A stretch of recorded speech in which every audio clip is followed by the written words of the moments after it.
Ya, un poquito atrás, entonces, recapitulando para los que no estaban, hemos dicho que TORCH es un acrónimo que hace referencia a infecciones intrauterinas causadas por microorganismos patógenos, ¿sí? Estábamos hablando de la toxoplasmosis, que es una enfermedad parasitaria producida generalmente o producida por el Toxoplasma gondii, que es básicamente un protozoo intracelular. Hemos hablado de los estadios del parásito, que son 3: taquizoito, bradizoito y ovoquiste. Hemos hablado también que el taquizoito es el que hace la infección aguda por diseminación hematógena y se localiza en sangre, heces y secreciones, principalmente de gatos o de pacientes que ya tienen la infección. Y el ovoquiste es la forma infectante que está localizada en las deposiciones del gato y lo hace en forma de esporoquistes. ¿Sí? Voy a agrandar la pantalla, ocultar esto y ya. Ahora bien, hemos dicho que las vías de transmisión son 3. La vía oral es la más importante, debe estar entre el 90% de los casos. Es por la ingestión de ovocitos o contaminación de alimentos crudos con ovocitos. Por eso es que recomendamos a las pacientes embarazadas que todo sea cocido y que eviten contacto con gatos porque son los portadores. Y hay también vía transplacentaria. Cuando ha ocurrido la infección aguda en el embarazo y va a infectar placenta corión decidua, el bebé nace con una toxoplasmosis congénita que va a tener secuelas evidentes. ¿Ya? La vía de transfusión sanguínea es la menos, porque ahora todos los laboratorios son exhaustivos en los exámenes de los donantes. ¿Ya? La toxoplasma adquirida es la menos frecuente, las que menos encontramos. Es parecido a la mononucleosis infecciosa. La paciente presenta fiebre, malestar general, mialgias, astenia, odinofagia, exantemas, maculopapulares, hepatoesplenomegalia. Sin embargo, estas son las menos, porque encontramos generalmente en la serología que la paciente ha tenido contacto con la toxoplasmosis y tenemos que hacerles un seguimiento serológico. Si la paciente durante la gestación hace una toxoactiva, ¿qué puede pasar? Puede haber un aborto. Son pacientes que abortadoras a repetición o pueden tener óbitos y no saber a qué se debe. Entonces, paciente que ha tenido un óbito, le hacemos obligatoriamente este estudio serológico de toxo y puede haber niños nacidos con toxoplasma congénita. Esto es cuando hay parasitemia, ¿sí? Pero cuando la madre se infecta por primera vez durante el embarazo, deja una inmunidad permanente. No se olviden, por favor. No vuelve a ser una parasitemia, no, sino queda una inmunidad permanente y esa es la serología que nos informa que la paciente ha tenido una infección aguda. ¿Ya? Bueno, ¿cuál es la clínica en la madre? Hemos hablado de que si hace una toxo aguda, hay linfoadenopatías, generalmente retroauriculares, por acá. Fiebre, la paciente presenta malestar general, cefalea, mialgias, odinofagias, parecida a cualquier parasitemia o viremia, ¿no? También hay eritema, hepatoesplenomegalia. Ya los casos más avanzados, ahí puede haber corioretinitis, un leucograma con linfocitosis. Por favor, jóvenes, grábense esto. Cuando hay viremias, lo que se eleva son los linfocitos y son los linfocitos atípicos. ¿Ya? Entonces, cuando leemos un hemograma, nos vamos siempre a los neutrófilos para las infecciones bacterianas agudas, pero cuando son viremias son los linfocitos y son los linfocitos atípicos. Ya en los pacientes inmunocomprometidos, hemos dicho que puede haber una neumonitis o compromiso pulmonar y compromiso del sistema nervioso. ¿Sí? Bien. Sin embargo, menos mal que la preinfección en el primer trimestre es rara. ¿Ya? Y generalmente más bien lo encontramos como una infección latente. Y a partir del cuarto mes, el feto se afecta a partir de los quistes del endometrio y miometrio que van a estar llenos del parásito. ¿Ya? Ahora, casi el 90% de las infecciones agudas por toxoplasmosis en la mujer embarazada, como ya les dije, pasan inadvertidas, no saben, y solamente se los ve por la serología que va positiva, ¿no? Generalmente, entonces, el 90% es asintomático. ¿Cuál es el gran riesgo perinatal? El aborto tardío, generalmente tercer mes, y a repetición, o el óbito fetal, y hay más riesgo de hacer la toxocongénita cuando la infección se la adquiere en el tercer trimestre. Bien, ahora aquí nos vamos a detener un poquito porque siempre les pregunto esto y siempre hay problemas en los exámenes. Cuando les digo, nace un bebé con una toxocongénita, el bebé va a presentar microftalmia, va a tener cataratas, estrabismo. Estos son los signos oculares, doctores. Estrabismo, edema de papila, en los casos más graves, desprendimiento de retina y turbidez del vitrio. Esos son los signos oculares.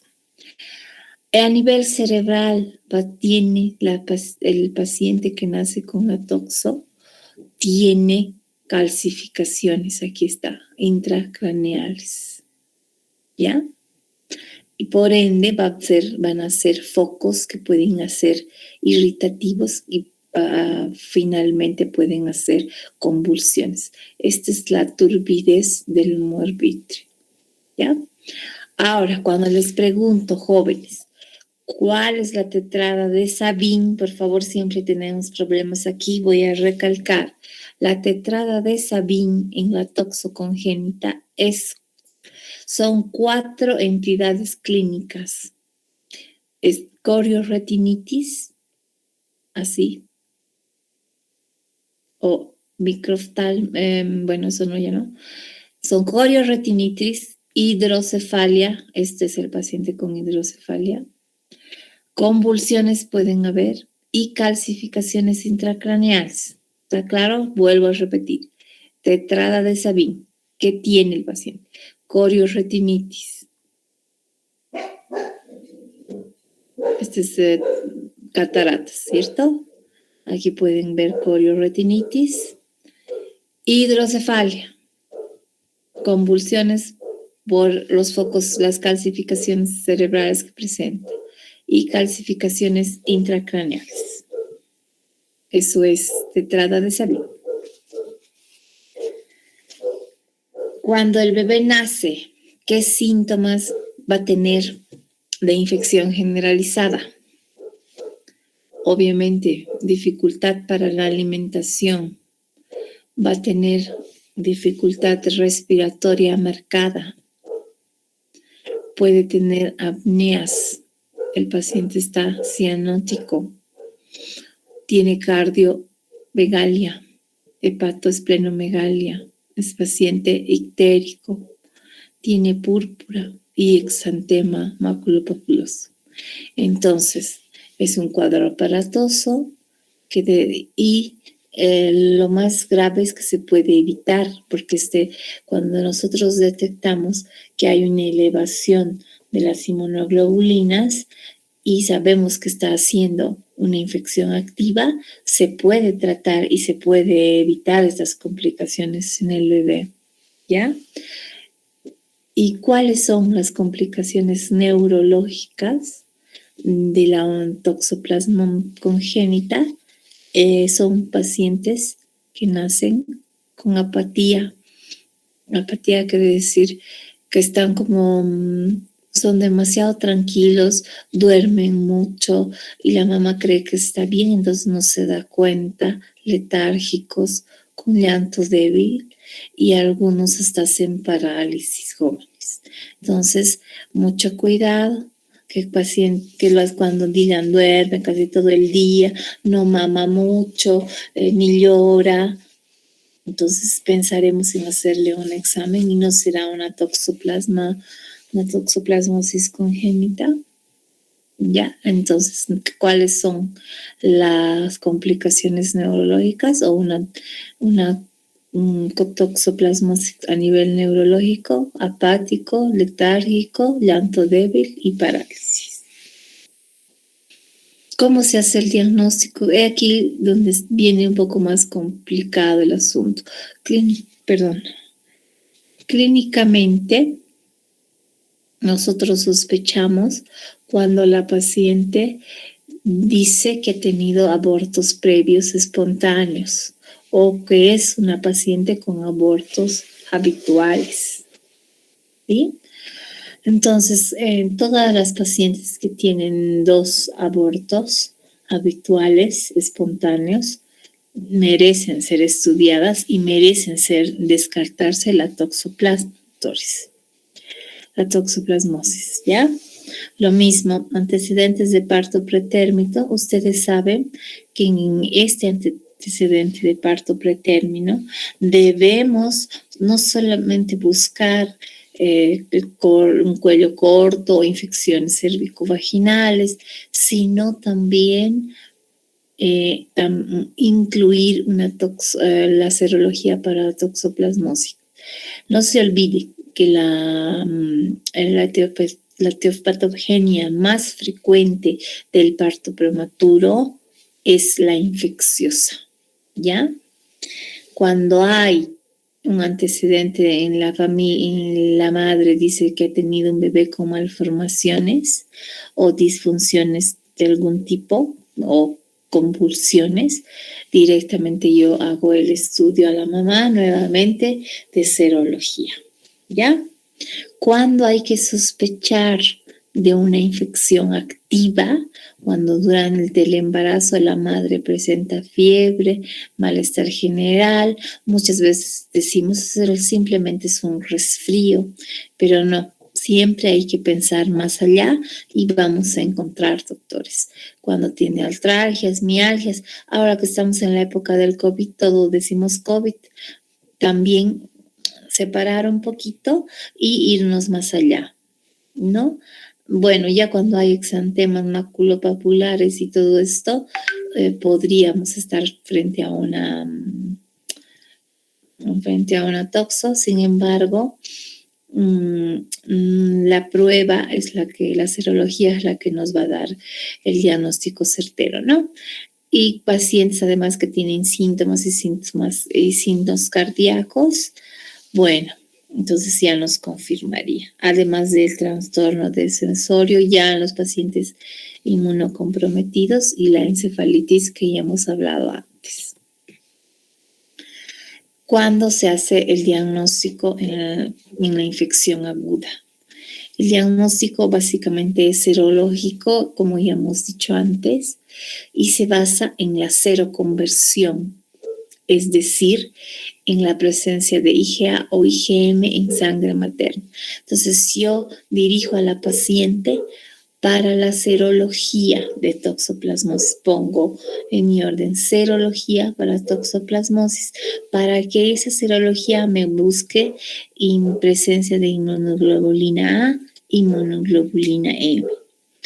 Ahora, cuando yo vuelvo a repetir y tengo una paciente con fiebre, malestar, artralgias, mialgias, exantemas, le vuelvo a solicitar la serología y hay elevación al triple o al cuádruple de la IgG, esta me indica que hay infección aguda. Entonces, esa paciente sí o sí se debe tratar. ¿Ya? ¿Cuáles son los métodos directos? Casi ya no se usan, los vamos a mencionar, pero sobre todo inoculación al ratón ya no lo usamos. Sin embargo, el gold estándar es la PCR. Nos va a indicar si hay positividad o no hay positividad. Esta es una prueba del colorante donde hay el colorante rojo es el que nos indicaba la infección aguda. Sin embargo, como les vuelvo a repetir, el gold estándar es la PCR. Sin embargo, también hacemos anticuerpos IgG y la prueba de Sabin y Feldman es la que hemos hablado del colorante, que ya no estamos usando porque la PCR ha invadido. Y otro método más importante también es el ELISA. Entonces, dentro de los diagnósticos usamos PCR y ELISA. Básicamente nos basamos en serología. Y no se olviden que un ELISA va a ser positivo. Un ELISA va a ser positivo cuando tenga 10 unidades internacionales, o sea, va a ser negativo, perdón, cuando tenga menor a 10 unidades internacionales. Mayor a 10 a 300 puede ser una infección pasada, pero mejor dicho, de 100 a 300 es una infección pasada. La paciente ha tenido un contacto con la toxoplasmosis, pero una infección mayor a 300 unidades en el ELISA es una infección activa. Como la anterior diapositiva decía, la IgM en el triple o cuádruple es una infección activa. Entonces aquí hay que empezar el tratamiento. También usamos la inmunofluorescencia indirecta, que es un método que nos ayuda, y la prueba de aglutinación directa modificada. Usamos anticuerpos IgM sobre todo porque sabemos que la IgM elevada es el que nos va a dar el diagnóstico y cómo con el IFA, el ISA y el INSAGA. El INSAGA, les pregunto siempre y se equivocan, el INSAGA es una combinación del test de aglutinación y una reacción de inmunoabsorción. No se olviden, ese es el INSAGA. Podemos medir también anticuerpos IgA, IgE, todo eso nos da una buena serología y no todos los laboratorios lo tienen. Entonces hay que mandar a un buen laboratorio para que nos den también un resultado adecuado, jóvenes, y así no fallar en el diagnóstico y menos en el tratamiento. ¿Ya? Ya cuando el bebé está con infección fetal, la detectamos. Le hacemos PCR en líquido amniótico cuando nace, obviamente. Le podemos hacer en sangre o en líquido cefalorraquídeo cuando nace, ¿no? Y cuando el bebé, o cuando está en el feto, perdón. El estudio de líquido amniótico se puede hacer entre la semana 20 y 26 mediante amniocentesis dirigida. Así es la amniocentesis dirigida. El ecografista está aquí o yo estoy aquí con una mano viendo de dónde voy a hacer la punción y la absorción del líquido para su estudio. ¿De acuerdo? Y se manda el líquido a serología buscando IgG, IgM e IgA, y de acuerdo a esto vamos a decir que es una infección activa ha tenido contacto, ¿sí? Sin embargo, sigue siendo la ecografía nuestro aliado más importante, ya que en la ecografía podemos encontrar directamente lo que voy a mencionar a continuación, y de ahí puedo sospechar una toxoplasmosis e indicarle la serología. ¿Qué alteraciones va a haber en la ecografía, jóvenes? Va a haber un paciente con hidrocefalia que al tiro se ve. Se va a ver también las calcificaciones que ya hemos mostrado. Es un paciente que está ascítico, es un paciente con un retardo, es un bebé, perdón, con un retardo de crecimiento intrauterino, una microcefalia, hepatoesplenomegalia y hidrops fetal. Todo esto se ve en la ecografía. ¿Sí? La hidrocefalia se ve porque se ve líquido, se ve ventrículos dilatados, se ven las calcificaciones porque se ve la ascitis, se ve porque hay una circunferencia abdominal muy aumentada, se ve líquido libre o se ve un bebé con un retardo de crecimiento. Entonces a todos los retardos hay que hacerles un estudio de ver por qué es el retardo, no solamente el retardo o restricción de crecimiento intrauterino es en las pacientes preeclámpticas, sino también puede ser la toxoplasmosis. Y ya si veo microcefalia, no tengo la duda, hay un paciente con un problema de toxoplasmosis, si no es que es alguna otra anormalidad o puede ser alguna trisomía. Entonces tengo que descartar entre esas dos, ¿de acuerdo? Y se recomienda a los recién nacidos cuando son que tienen alguna alteración de estas mencionadas, hacerles ISAGA. Les vuelvo a repetir, el ISAGA es una combinación del test de aglutinación y una reacción de inmunoabsorción. Y este ISAGA no va a presentar falsos positivos ni negativos.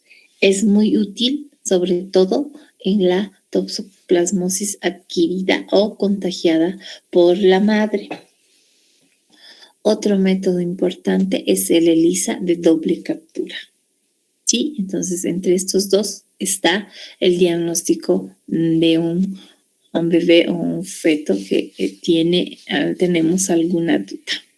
No se olviden que el ISAGA, cuando el IgM está positivo, es 80% de sensibilidad. Cuando el IgA es positivo, 83%.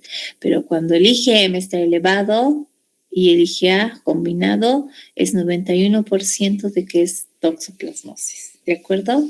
Les pregunto siempre y se equivocan. Bien, ¿cuál es el tratamiento? Básicamente les damos espiramicina, ¿ya? La espiramicina varía en las dosis. Los chilenos recomiendan hasta 3 gramos. Sin embargo, aquí está escrito 1 gramo. Pero no se extrañen si les pongo 3 gramos en las preguntas, ¿ya? Cada 8 horas se da asociado a pirimetamina, 1 miligramo, que es 1 miligramo kilo peso día, pero la pirimetamina es tóxica y no se da en el primer trimestre porque puede producir trombocitopenia y leucopenia. ¿Sí? Sulfadiazina algunas veces las damos, sin embargo, estos dos son los primeros, son los más usados, usado o añadido al ácido fólico en 10 a 20 miligramos día. ¿Sí? Bien. La pirimetamina la damos, eso ya es en bebé, ¿no es cierto? Lo que a nosotros nos interesa es el tratamiento en la embarazada.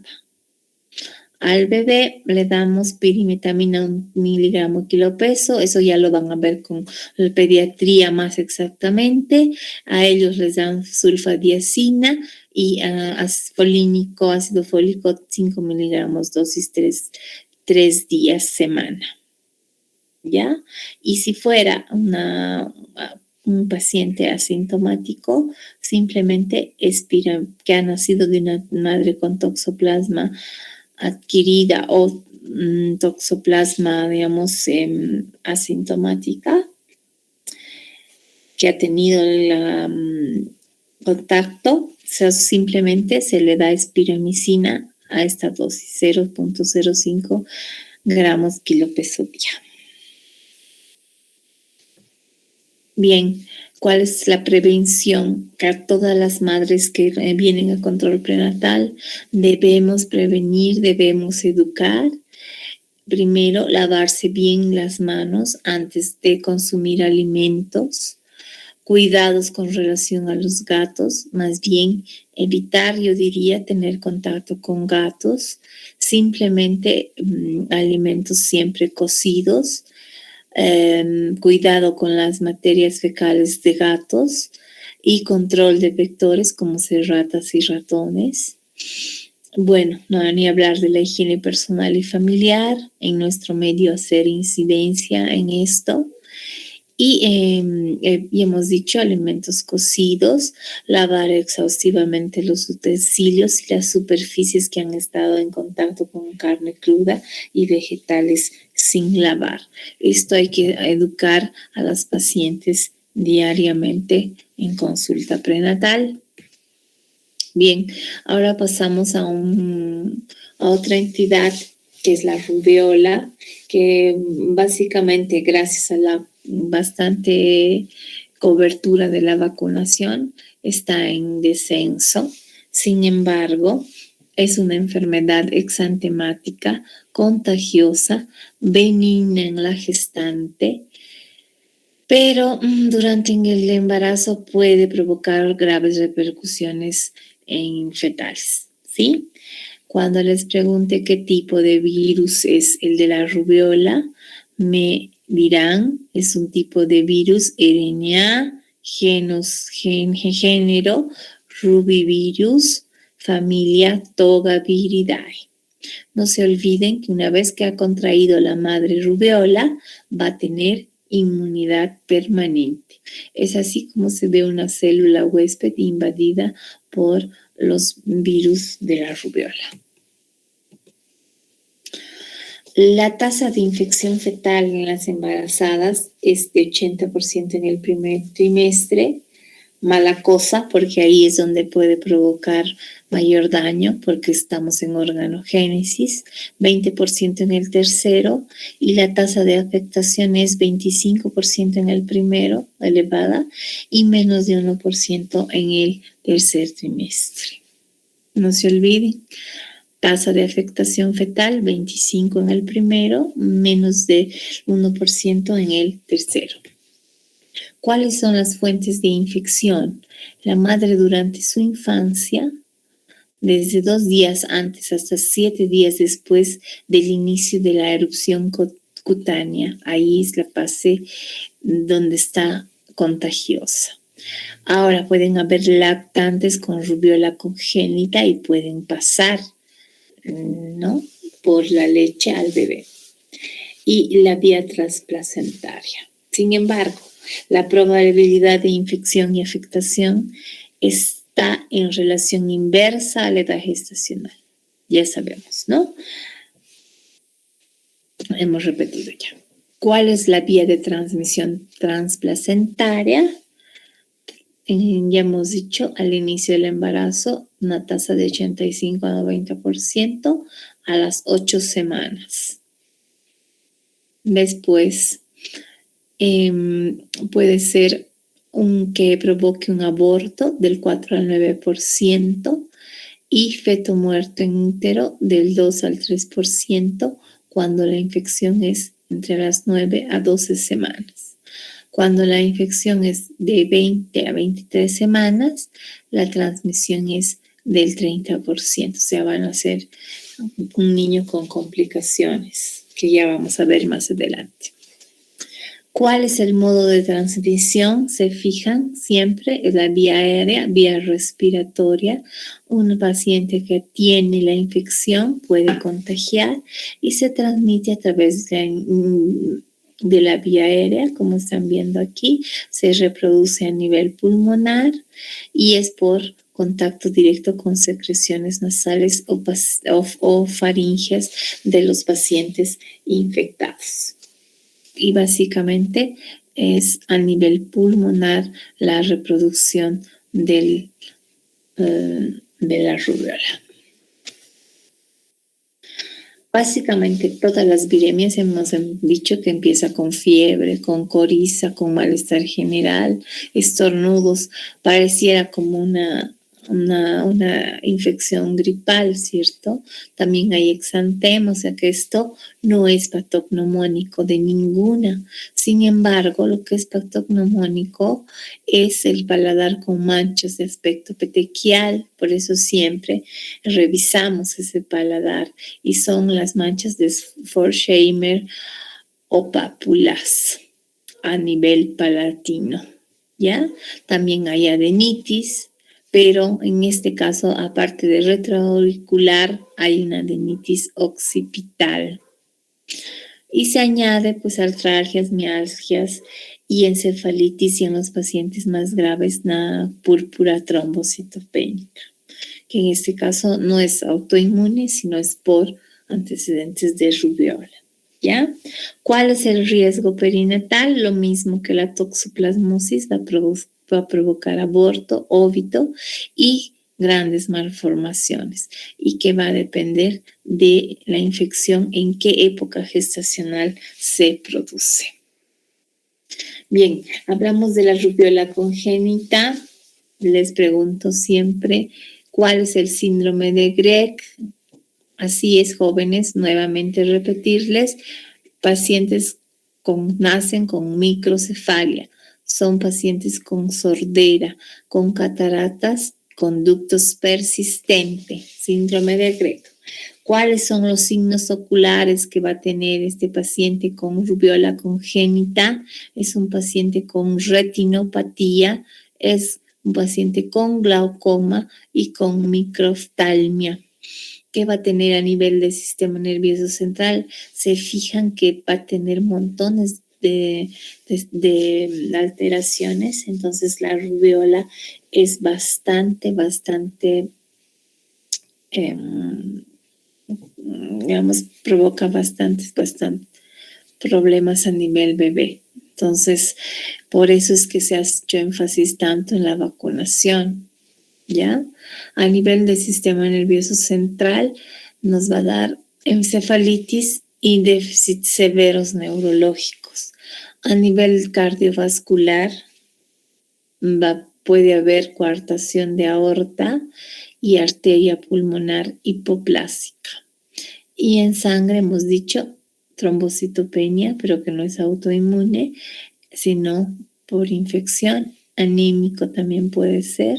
A nivel de cráneo y cara, puede tener una fontanela más grande de lo habitual y micrognatia, un bebé que tiene este signo característico. Entonces, cuando vemos una micrognatia, que es la nariz y la boquita bastante más pequeña que el resto, entonces estudiamos rubiola congénita. Bueno, en abdomen puede haber esto es común, pero los testículos no han descendido, sin embargo, esto se espera según los pediatras, ¿sí? Pero lo patognomónico es lo de arriba, síndrome de Greg, los signos oculares, signos a nivel del sistema nervioso central y cardíaco. Sin embargo, el diagnóstico clínico básicamente no es confiable porque es común como todas las viremias. La retinopatía retroauricular también está en presente. Puede ser la adenopatía suboccipital y posterocervical dolorosa. Esta sí nos podría dar una sospecha de que es rubiola. Y al hemograma nuevamente se repite una leucopenia, linfopenia y aumento de células plasmáticas. Los eosinófilos están normales y lo que sí hemos dicho, trombocitopenia. Esto sí es importante.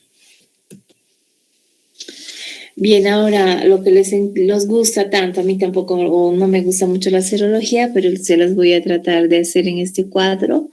Determinación de IgG e IgM en la gestante, pero uno pone para rubiola si tiene, antecedentes o la paciente ha presentado alguna sintomatología, ¿no?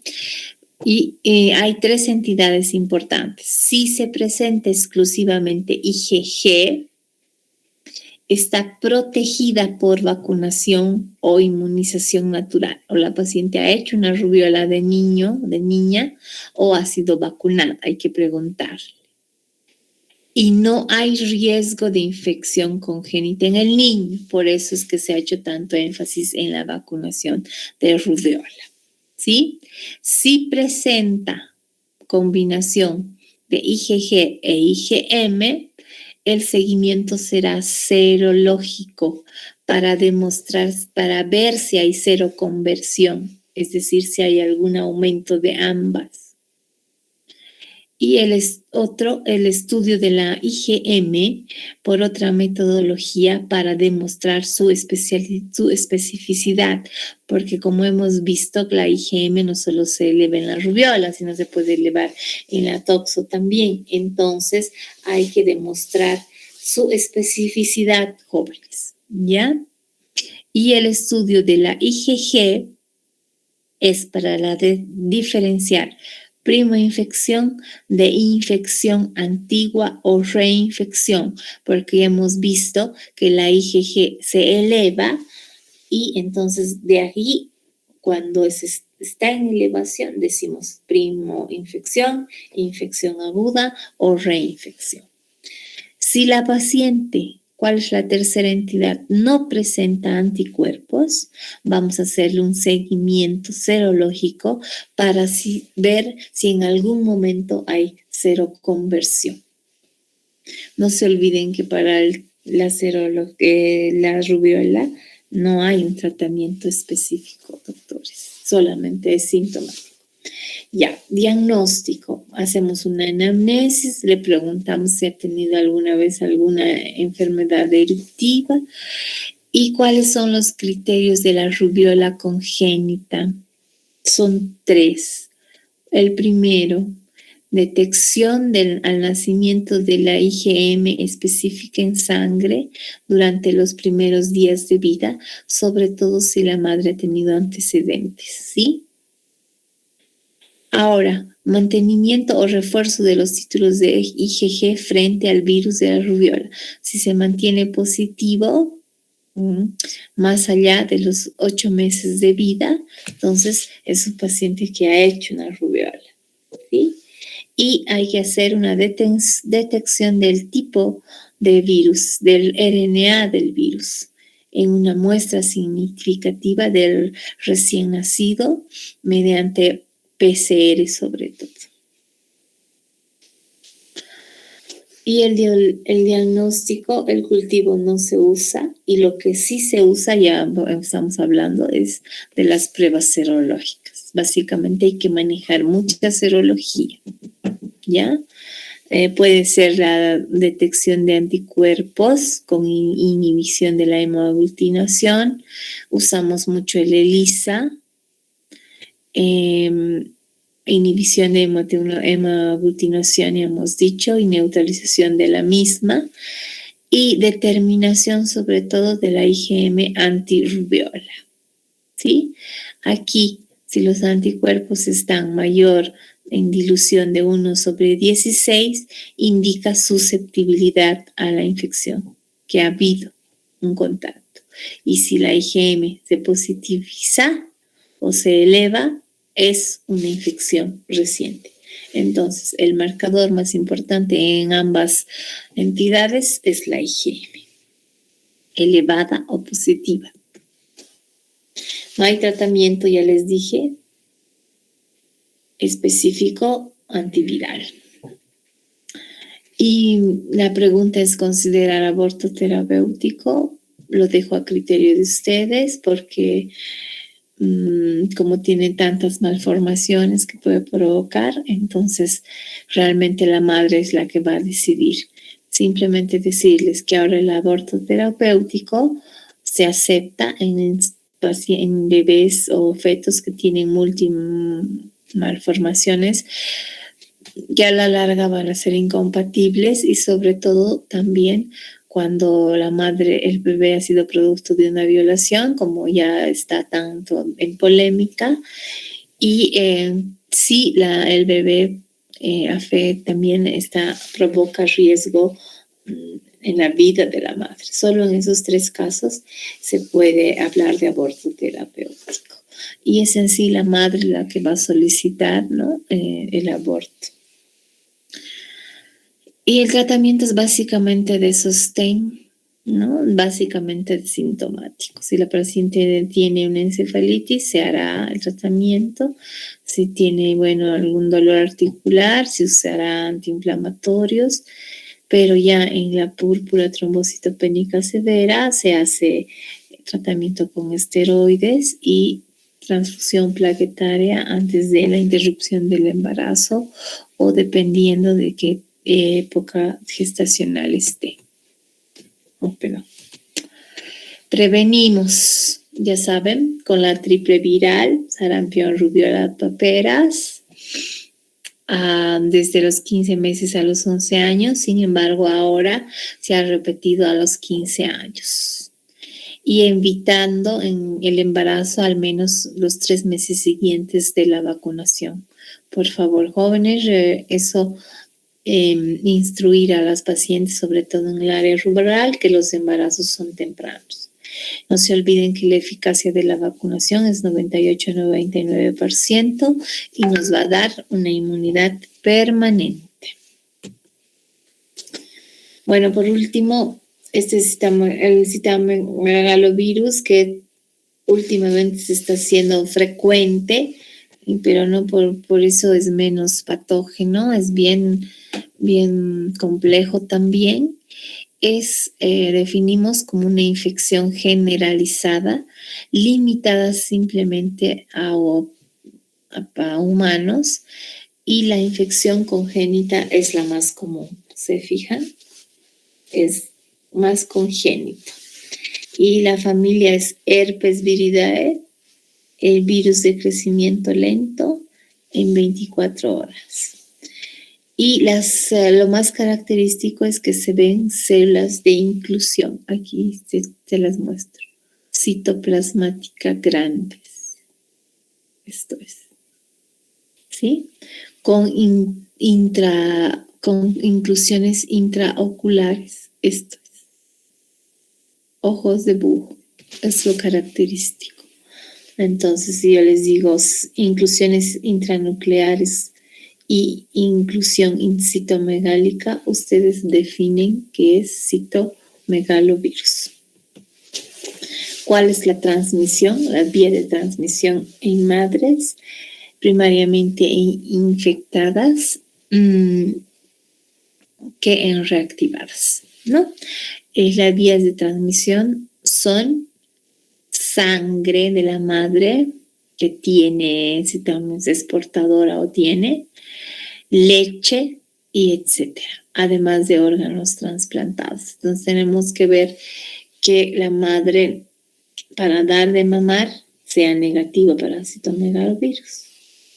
Otra forma es el contacto sexual, es el más común, y transplacentaria o durante el parto. Entonces, si tenemos sospecha de que la paciente ha hecho citomegalovirus o tiene una infección, no se olviden, la indicación no va a ser parto. ¿Ya? Patogénesis del virus. Es a través de secreciones, hemos dicho, contacto sexual. La infección se va a diseminar a todos los órganos como células citomegálicas. Y hemos dicho de inclusión citoplasmática, inclusión intranuclear, ojos de búho. Y la inmunidad que va a desencadenar es la mediada por células. Los natural killers se activan, los linfocitos T citotóxicos pueden frenar la infección, ¿ya? Sin embargo, los linfocitos que no infectados atraviesan la placenta y contaminan al feto. Sin embargo, el citomegalovirus puede destruir y hacerse parte del DNA celular. y replicarse a nivel de fibroblastos placentarios, a nivel de sincitotrofoblasto y citotrofoblasto, y entrar así a la circulación vía vena umbilical. No se olviden, por favor. Entonces, repito, cuando el citomegalovirus hace destrucción del DNA celular, se replica en fibroblastos placentarios, sincitotrofoblastos, citotrofoblastos, y entran a la circulación vía vena umbilical. ¿Y qué pasa? El citomegalovirus se replica en el líquido amniótico y en el líquido y el líquido es deglutido por el feto. Entonces hace una viremia generalizada. Y la colonización está a nivel de orofaringe y tracto genitourinario. Lógicamente traga el líquido, deglute el líquido y hace pipí ese bebé, y la transmisión puede ser durante o después del parto. ¿Sí? Bueno, los signos y síntomas, como en todo, es mucho más parecida a una mononucleosis infecciosa de inicio súbito con artralgias, mialgias, faringitis. Pero aquí he puesto recalcando que la linfoadenopatía es general. Hay linfoadenopatía generalizada, podemos encontrar axilar, podemos encontrar inguinal. Donde haya cadena ganglionar hay una linfoadenopatía, ¿sí?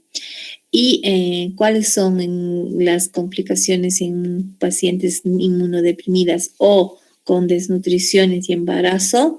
La neumonía, la polirradiculitis y alteraciones renales jóvenes. ¿Ya? Como es un bebé que nace con un citomegalovirus congénito, les pregunto siempre, ¿cuáles son las manifestaciones gastrointestinales y abdominales?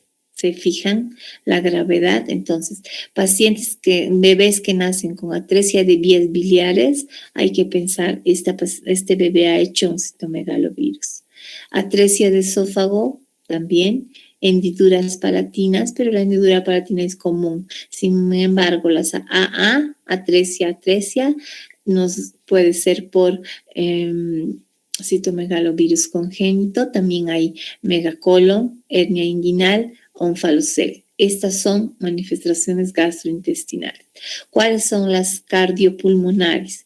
La CIA, que tanto les gusta, CIA, comunicaciones intraventriculares, estenosis mitral, quistes congénitos de pulmón, que no está muy claro aquí, digamos, este pequeñito podría ser.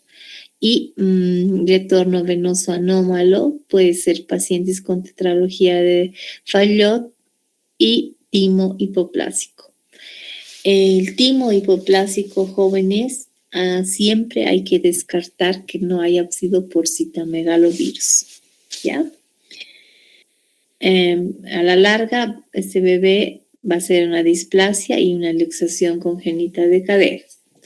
A nivel endocrino, ¿qué va a tener? Va a tener hipoplasia suprarrenal, va a ser hipotiroideo severo, hipospadias a nivel genitourinario, y a nivel cerebral, hidrocefalia, microgiria. Esto significa que va a tener crecimiento deficitario en las meninges, aplasia cerebelosa en los casos más graves. Entonces, el citomegalovirus, como la rubiola, provoca serias malformaciones a nivel fetal o de bebé. Y bueno, estos oculares se repiten, como podría ser en la toxo, una microftalmia, una atrofia óptica. Generalmente es atrofia óptica alopatognomónico, hay cataratas, malformaciones de la cámara anterior, también es patognomónico, y restos de membrana pupilar. Bien, pero lo que les pregunto más en el citomegalovirus es gastrointestinales, cardiopulmonares, ¿sí? ¿Cómo se hace el diagnóstico? Hemos visto ya por células de inclusión a nivel de donde veamos. Puede ser jugo gástrico, pero sobre todo el nivel de líquido cefalorraquídeo.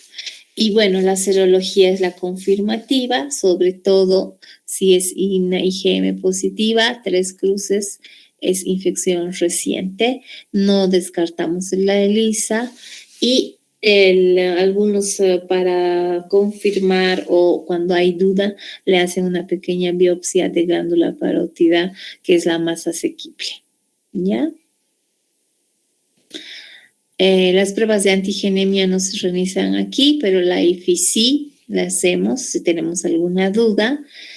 Y en algunos casos aislar el virus, pero esto es bastante difícil, hacer aislamiento de virus. No se hace. En la madre, ¿cómo se hace el diagnóstico prenatal? Básicamente serología, ya hemos hablado, IG positiva, que hubo infección en algún momento, IgG negativa y que se positiviza, estamos enfrente a una infección primaria y aumento de la IgG 4 veces su valor, puede ser infección primaria o reactivación, y la IgM positiva siempre nos va a dar infección actual o reciente. Nuevamente, si tenemos sospecha de un citomegalovirus, podemos confirmar para ver si es o no con una amniocentesis, con solo en mujeres de alta sospecha, porque ustedes saben que hacer amniocentesis tampoco es inocuo, podemos provocar abortos o partos pretérminos, y sobre todo cuando no tenemos la técnica adecuada, podemos hacer hematomas placentarios o podemos hacer aspiraciones donde no se debe y complicaciones más que beneficios, ¿sí? Y generalmente se indica después de las 21 semanas porque es más asequible el bebé que hacer una amniocentesis a un bebé pequeño, es muy complicado. Y podemos hacer una replicación lenta en 6 a 9 semanas. Cultivo, sí, pero yo diría PCR y buscar el DNA, ¿ya?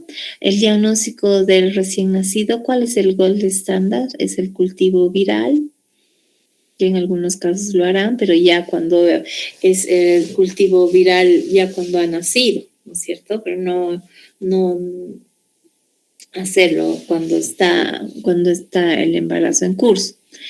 ¿Y cuál es las indicaciones del cultivo viral? Es hacer en las primeras 2 semanas de nacido, porque es donde está más activo el virus, y se hace cultivo de fibroblastos, que ya hemos dicho que hay, y van a crecer en 24 horas, el shell vial, que crece en 18 a 72 horas, y puede ser en orina o saliva.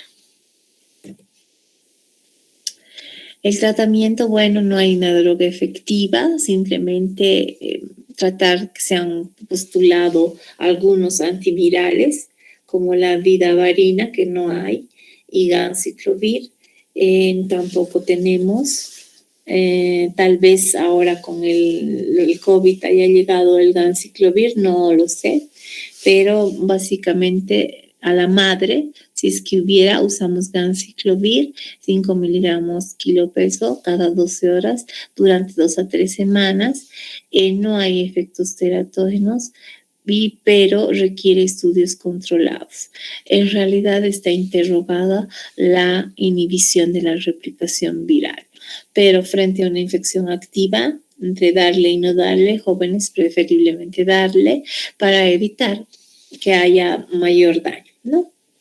Y en el recién nacido, la terapia sí se da porque puede suprimir la replicación viral temporalmente, pero no va a prevenir, esto quiero repetirles, las secuelas a largo plazo.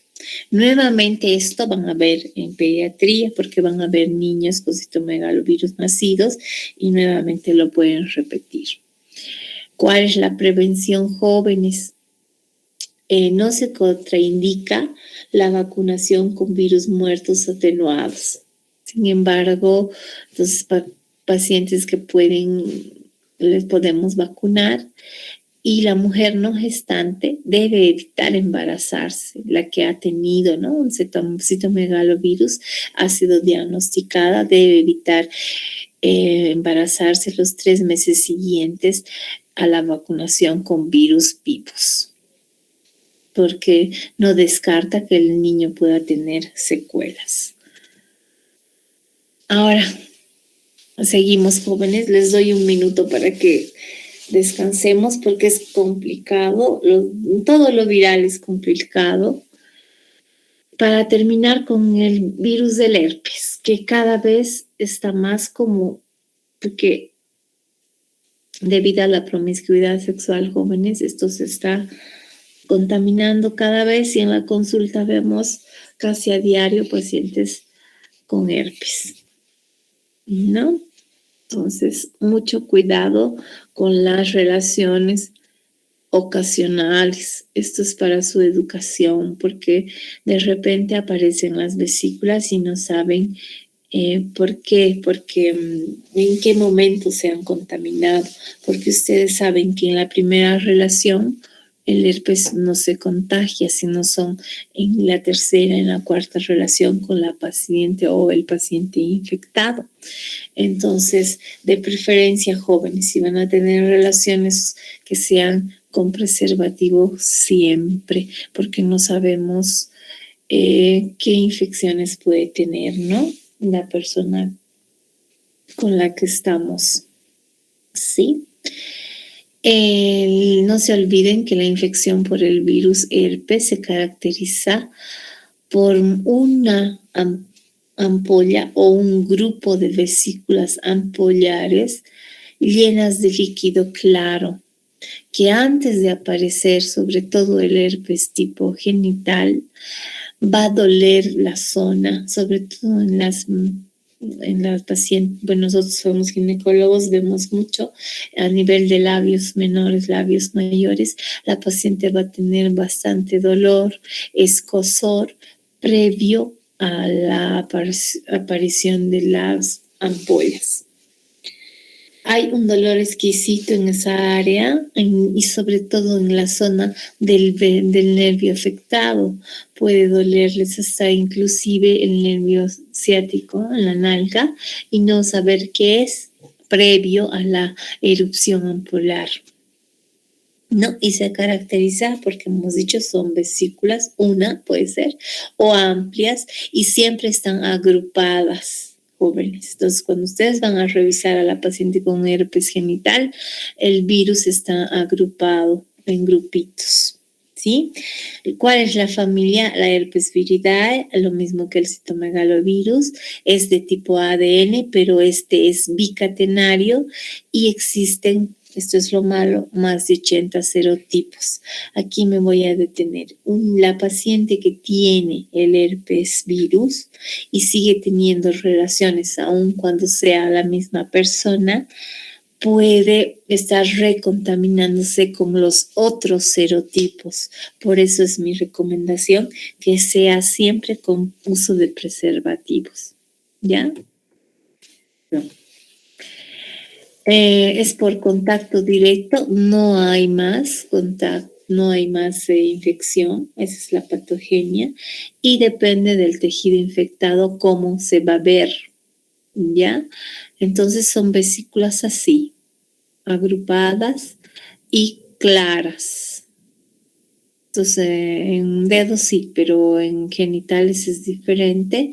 Esto es a nivel del tipo 1, de la boquita. Y los virus, esto es bien importante que lo sepan, causan efecto lítico directo, celular, ¿no? Y aquí lo más importante, que establecen su latencia en las neuronas, doctores. Por eso es que hay recrudescencia. Se mejoran con el tratamiento, sí, pero en 6 pacientes que bajan la inmunidad por alguna infección o por algún problema, bajan la inmunidad, vuelve a reproducir, vuelve a repetir, a repetir. ¿Sí? Nuevamente aquí dice reactivación por estrés o inmunodepresión. Y para controlar la infección es importante qué tipo de respuesta va a haber. Inmunecelular. Si la paciente es inmunocomprometida, el herpes va a ser grave. ¿Sí? Ya. La infección, la primera, algunas veces pasa desapercibida porque es una pequeña ampollita. Y ya la segunda o tercera es bastante sintomática. ¿Ya? Ahora, nosotros nos vamos a centrar más en pacientes ginecológicas que tienen una cervicitis herpética y hemos dicho que son lesiones vesiculares en labios mayores, menores, puede ser también paredes vaginales y a nivel de cuello uterino. A nivel de cuello uterino no les duele, doctores, pero la paciente va a tener prurito y disuria. Entonces, no solamente le vamos a atribuir la disuria a la clamidia, sino también pensar que no será herpes genital. Y lo que acompaña es una adenopatía inguinal, hay queratitis herpética ya cuando no se ha tratado y puede haber meningitis y encefalitis. Pero lo que nos interesa para hacer el diagnóstico de herpes genital a nosotros son las lesiones vesiculares, sobre todo en labios mayores, menores, vagina, cuello y que puede estar acompañado de prurito al inicio y disuria. Y esa es la estomatitis herpética que todo mundo conoce. ¿Cuál es el riesgo perinatal? Es fatal porque es multiorgánico, por eso a todas las pacientes portadoras de herpes la indicación es vía alta para evitar la contaminación multiorgánica del niño a través del canal del parto. Y si es un herpes que ha sido bastante severo, puede provocar aborto, puede provocar retardo de restricción del crecimiento, óbito o amenaza de parto prematuro y anomalías fetales. ¿Cuál es el riesgo en el recién nacido? Son lesiones vasculares en piel y faringe. También puede haber conjuntivitis, puede haber lesiones herpéticas en el ojito, puede haber convulsiones, anemia, trombocitopenia y petequias y hepatoesplenomegalia. Entonces, por eso es que la paciente portadora de una infección activa de herpes genital, mejor se la interviene vía alta. El herpes neonatal, si no ha abortado en el 25% de los casos, puede haber restricción del crecimiento. ¿Y cuáles son los defectos congénitos? Microcefalia, doctores, hidrancefalia, todo está lleno de líquido, hay calcificaciones, retardo psicomotor, ese bebé va a tener encefalitis y sepsis, y sobre todo una sepsis grave porque es viral, lesiones del simple en boca, labios y piel. Es bastante triste ver a estos niños jóvenes. Entonces, cuidado, mucho cuidado con el interrogatorio a la madre, ¿ya? Entonces, así está este bebé, bastante comprometido con la microcefalia, hidrancefalia, todo lleno de líquido, el bebecito, y encefalitis, como acá se ve, y sepsis. ¿Qué defectos congénitos puede tener? Hepatoesplenomegalia, hemorragia, ictericia y sobre todo necrosis hepática suprarrenal, pulmonar y cerebral. Entonces, el herpes también es bastante lesivo, entonces mucho cuidado con la indicación, ¿no? Bueno, perdón. Las pacientes que tienen evidencias clínicas de enfermedad se debe tratar con antivirales, controlar el curso natural del embarazo. La conducta va a ser expectante, inducir a la madurez pulmonar en embarazos pequeños. El tratamiento es el aciclovir, no hay otro. Usamos 200 miligramos 5 veces al día por 10 días en infección activa. Esto es para disminuir la carga materna. Está absolutamente contraindicada en el tercer trimestre, pero sí o sí se debe tratar después de eso, porque si no, el bebé puede nacer con cualquiera de las afecciones ya mencionadas y la cesárea es electiva para evitar las complicaciones del recién nacido, sobre todo con vesículas latentes. ¿Cuál es la actitud en embarazos con enfermedades recurrentes? Porque la paciente, como les he dicho, va a tener alguna baja de inmunidad y va a volver a recidivar el herpes genital. Hay que hacerle profilaxis con aciclovir a partir de la semana 36, doctores. Les damos aciclovir en dosis plena y indicar la cesárea electiva lo más antes posible y hacerle un estudio al recién nacido que si tiene o no tiene se ha contaminado o no con el virus. Y eso es porque Chagas van a hacer en el seminario, lo van a repasar y además el Chagas bastantes veces lo ven, incluso en pediatría. Esta clase es cansadora, pesada, por eso voy a grabarla y mandarles, como les he mandado la fisiopatología en la otra clase, para que directamente les voy a mandar en las diapositivas para que la vuelvan a leer y cualquier duda estoy a su disposición, doctores, ¿ya? No es una clase fácil, es complicada por la serología y por tantas complicaciones que presenta. Entonces, gracias y que tengan un día productivo, jóvenes. Buenos días. Muchas gracias, doctora. Hasta luego. No, gracias a ustedes por la atención. Que estén bien, ¿ya? Se cuidan, jóvenes.